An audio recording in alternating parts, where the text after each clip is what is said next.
বাবারে, এই পৃথিবীতে আপনি যদি অতি সুখে থাকেন, ভালো থাকেন, তাহলে কিন্তু আপনার দয়ালের নামটা একটু কম কম মনে পড়বে। কি বাবা, যদি আপনি ভালো থাকেন, সুখের মধ্যে থাকেন, আপনার দয়ালের নামটা একটু কম কম মনে পড়বে। যখন আপনি দুঃখে থাকবেন, যখন কষ্টের মধ্যে থাকবেন, তখন কিন্তু দয়ালের নামটা বেশি বেশি নেবেন। আমরা তাই কিন্তু নেই। একটা বিপদের মধ্যে পড়ি, আল্লাহ দয়াল রে বিপদ থেকে রক্ষা করো, বলি না? তাহলে দুঃখের মধ্যে থেকে যদি দয়ালকে পাওয়া যায়, তার প্রতি মহব্বত অন্তরে থাকে, আল্লাহ পাকই পৃথিবী সৃষ্টি করেছেন বড় মহব্বত করে। বান্দার সাথে প্রেম করবেন, প্রেমের কারণেই এই পৃথিবীটা তিনি সৃষ্টি করেছেন। সেই প্রেম যদি প্রভুর সাথে না হয়, তাইলে আপনার এই মানব কুলে আসাটাই তো বৃথা। কি বাবা, তাহলে আমি দুঃখের মধ্যে থেকে যদি আমি আমার মাওলার প্রতি, আমার পরম দয়ালুর প্রতি অন্তরে মহব্বত রাখতে পারি, তাহলে আমার টাকা পয়সা, বাড়ি গাড়ি, এই দুনিয়ার ক্ষণিকের, দুনিয়াটা হচ্ছে ক্ষণস্থায়ী, এই ক্ষণিকের দুনিয়ার মায়ায় পড়ে লাভটা কি? আমার দুঃখে থাকলে যদি আমার মাওলাকে আমি পাই, তাহলে সুখে থাকার আমার কোনো দরকার নাই। কারণ বাবারে, আপনি কখনো দুইটা কুল নিয়ে চলতে পারবেন না। যদি ওই কুলের আশা করেন, ওই পারের আশা করেন, তাহলে এই পারের সুখ, এই পারের শান্তি আপনার বিসর্জন দিতে হবে, আপনাকে ত্যাগ করতে হবে, তাছাড়া সম্ভব। তাই এখান থেকে সাধক কি বললেন, এখান থেকে লক্ষ্য করে আমার গানটি।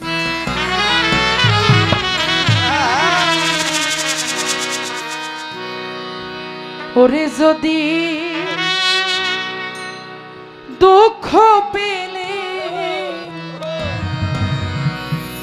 দয়াল রে তোমারে মিলে,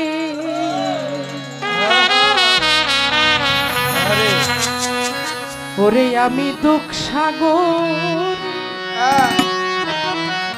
মাইব তোরে,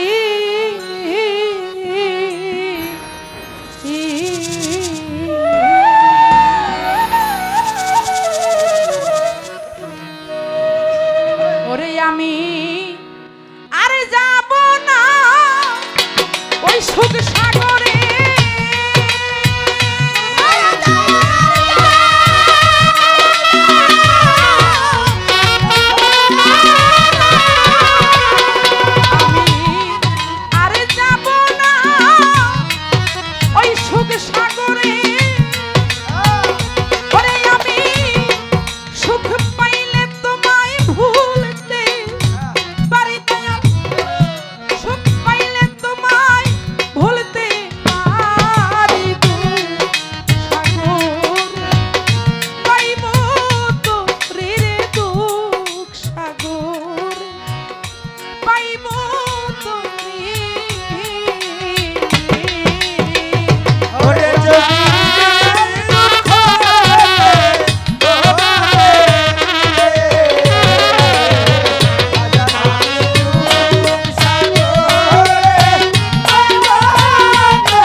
জীবনে সুখ করলাম কত,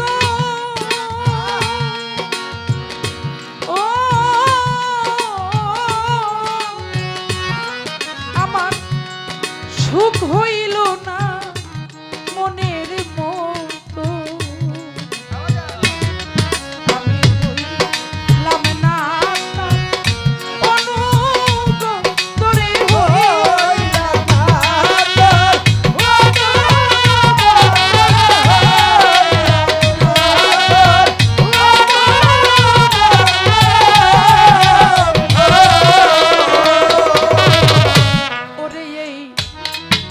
জীবনে সুখ করলাম কত,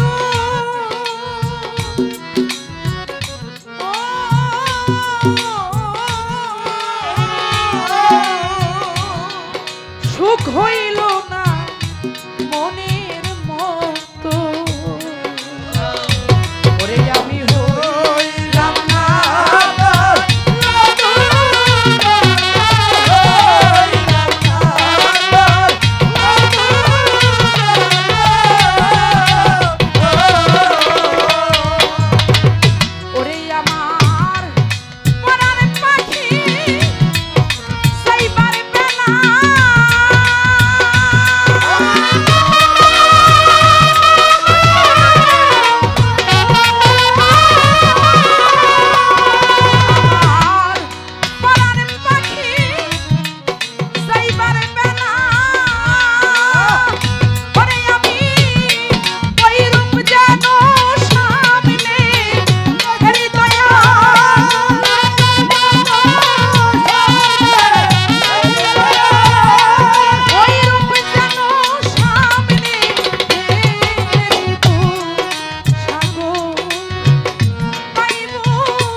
বিজয়েরই শেষ মিনতি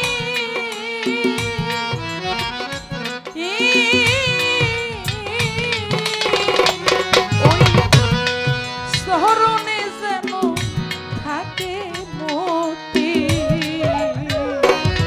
আমার হয় না যেন অন্য গতিরে হয় না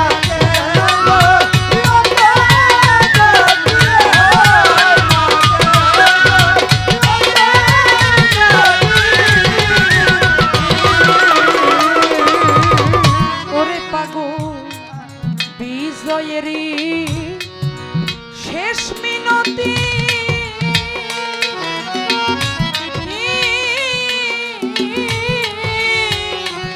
ওই চরণে যেন থাকে মতি আমার